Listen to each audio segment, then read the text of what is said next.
So I am 22 years old.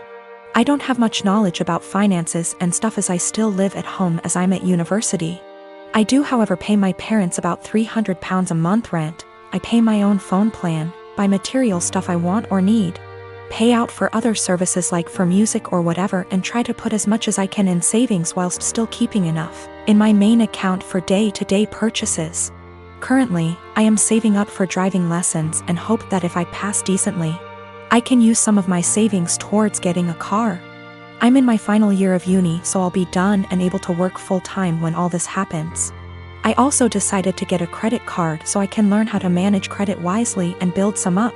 My credit score is good for someone of my age and circumstance, but obviously it's nothing great in comparison for other stuff.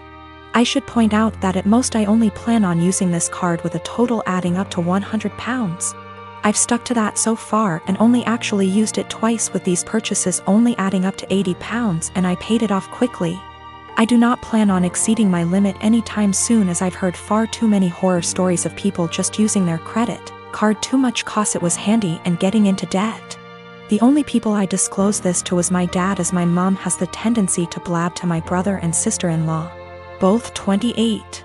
She happened to overhear us talking one day, and before I knew it, my brother and sister-in-law got wind and asked me if they could use it. They both admitted they had debt spurred on by excessive credit card use and thought that since I basically had nothing owed on mine, it was free money. I told them quite politely that I was really uncomfortable with that idea and that I would owe the money and I can't magic up that kind of money. Things went quiet until a few days later they both turned up at the house. They were nice to start with, but basically started demanding I let them use the card, and they tried to manipulate my mother into guilting me into doing it. I got really angry, and when my brother said I owe it to them because they used to babysit me up until a couple of years ago, I laughed in their faces and walked out. When I came home, I learned they tried to manipulate my dad and he kicked them both out. My mother then tried and he told her to go too, and she is currently staying with my brother and Sil.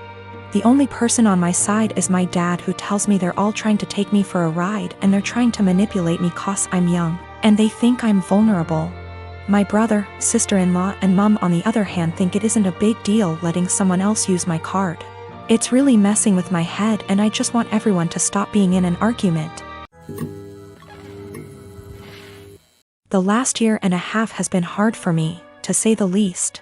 Last March, my brilliant and hilarious and beautiful girlfriend Natalie suddenly passed away. Everyone always gave shit about us because of politics. We met in college when we were poli-sci majors. She is very liberal, think AOC, and I'm pretty conservative. We actually met because we were serving as treasurers for our school's College Democrats and Young Republicans clubs, respectively. And our groups would get together for drinks or bowling or laser tag once a month.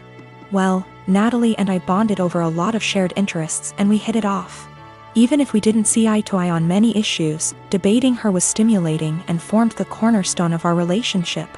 We've had debates that went on until dawn. We just bounced off each other. She liked to joke that we were drift compatible. I wanted to marry this woman, but she passed away before we got a chance to talk about marriage. I'm in therapy and I'm working through not having her in my life anymore, but it's been rough. Then Rona happened and I got laid off, so I had to move back in with my parents and figure out what I am supposed to do now. My parents mean well, but they got married really young and are more conservative and religious than me. They've been trying to set me up on dates with single girls from their church since I moved back home. But I don't want to date these girls. No offense to them, but it's a small town in the American breadbasket. They don't share the same interests as me, and it feels like their only goal in life is to be a good Christian wife and produce a lot of babies. Trying to talk to them about current events is excruciating for me. The girls my parents tried to set me up with take everything they read on Facebook or hear from Fox News for face value. It makes me miss Natalie and our debates more. My parents mean well.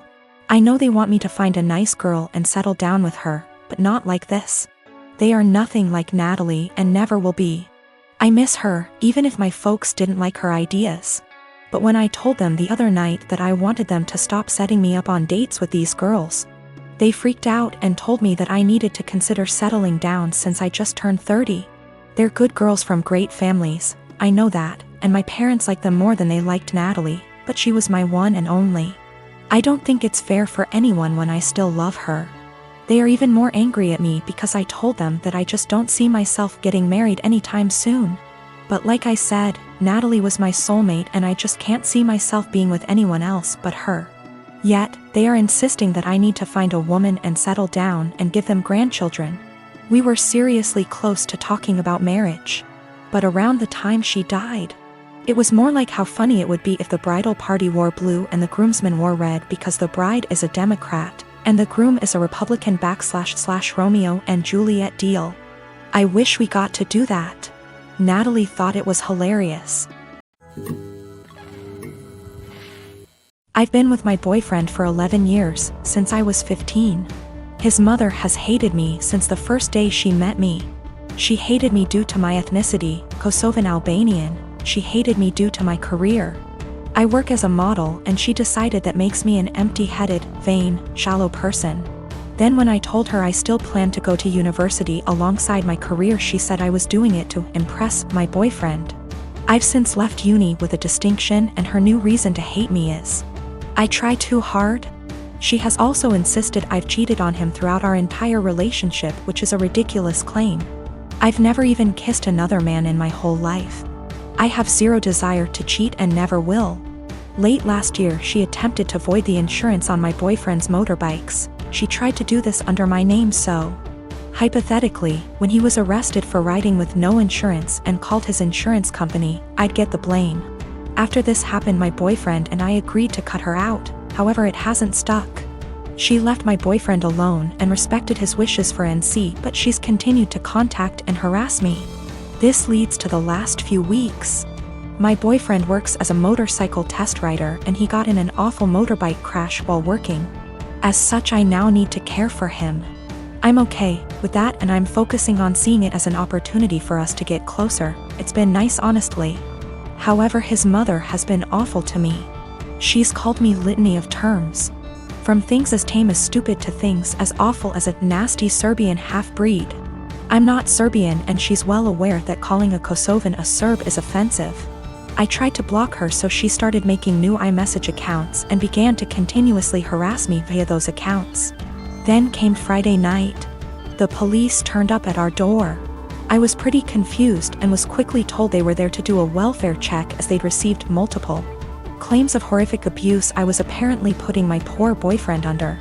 Obviously they quickly discovered he was fine, albeit grumpy, and they left. I know for a fact it was his mother. Some of the details the police mentioned made that obvious. I'm now at a point where I've realized I literally cannot do this. I'm going to press charges against her for the insurance and harassment. It's a crime in the UK. And I'm likely going to sue her for damages. For the sake of my mental health, I need to do this. I don't want to be a victim and she needs to be forced to stop. I have mentioned my intentions to her if she doesn't back off, and she's pretty much mocking me and saying I won't. I absolutely will. I just feel like this morally may make me an awful person.